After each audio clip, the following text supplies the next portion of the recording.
money. We talked about it last time. Is your favorite uncle, not mine. Oh, I would have written taxation. Uncle Sam. What's his job, by the way? Every time you make $1, what does he do? He takes some, right? So, if you're going to save your money, you have you have 3 choices. You can save your money in the tax now, tax later, or the tax never bucket. And you know some of this stuff already.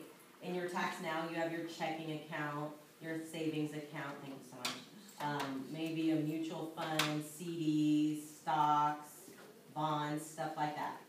What does Uncle Sam say? Every year you earn interest, every year he's going to tax you on it. So what chance does your money have to grow? Right? So then we have our tax later bucket. Over here in your tax later bucket, your company might have given you a 401k, maybe a 403b, an IRA. Some people have CalPERS, CalSTRS, whatever they might have, right? What happens here is Uncle Sam says, you don't worry about your taxes up front. He's going to make you pay them later when it's the biggest. Okay? Then he's got a couple of rules for you. He says, if you touch your money before you're 59 and a half, he's going to hit you with a 10% federal penalty, 2.5% state tax.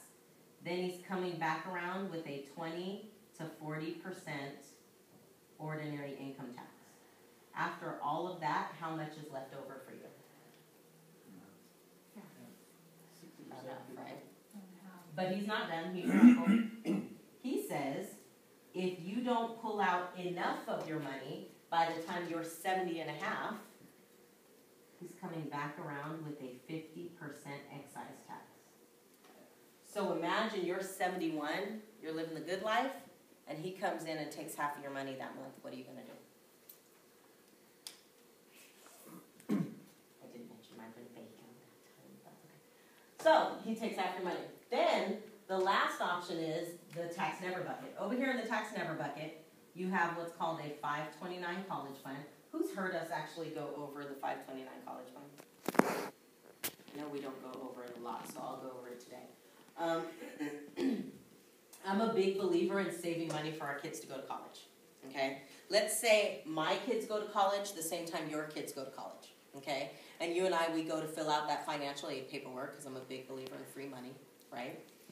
We fill out that paperwork. Let's say you have a 529 college plan and I don't. I put my money somewhere else where it doesn't look like an asset, okay? Well, when they look over the financial aid paperwork, they're going to say, oh, well, Ed has a 529 college plan. Elon doesn't. Let's give the money to Elon. Ed can just use his 529. Didn't you just get punished for saving money for your kids to go to college?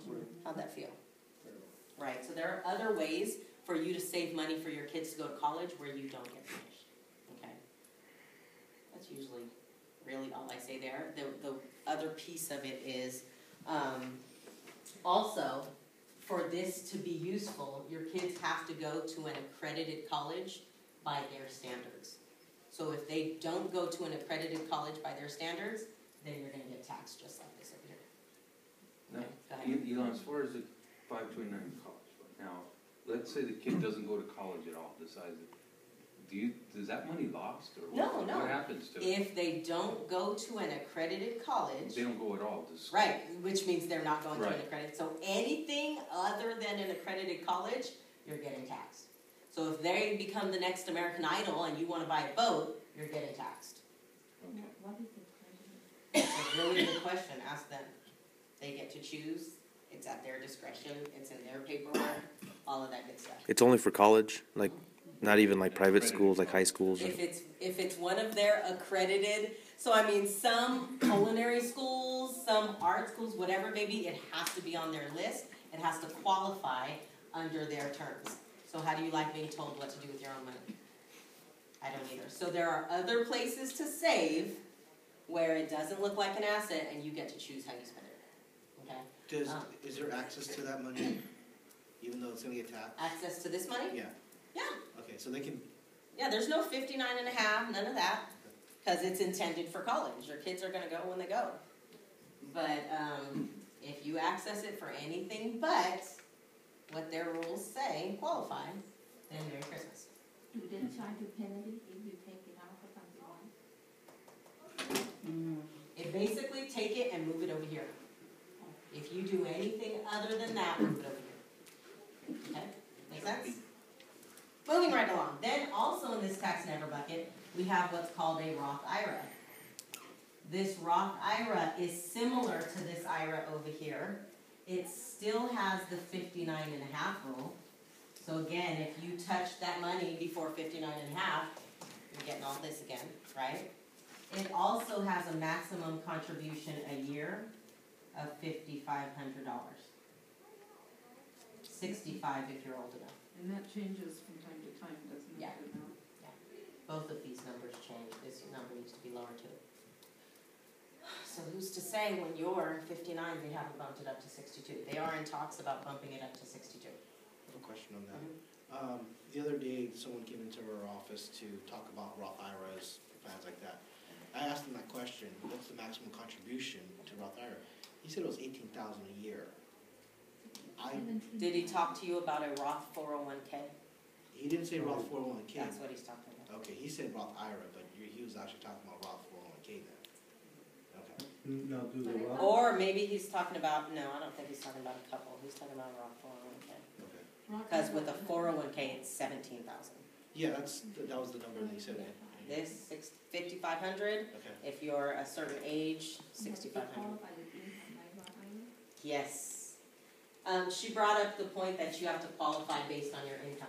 If you and your spouse make more than a certain amount of money, you actually don't qualify for this. Which means where do you put your money if you don't qualify for this? Okay? So I don't bring that up a lot. So, I mean, wouldn't that be misleading? What? Between saying that it's a Roth IRA versus a Roth 401k from this particular person? No, well, Because he was from Merrill That's not what Lynch. she's talking about. I wasn't there. Yeah, I know, but I wasn't there, so I can't say anything about what he was or was not doing. All I can say is Roth IRA, Gotcha. max 5,500. Roth 401k, higher.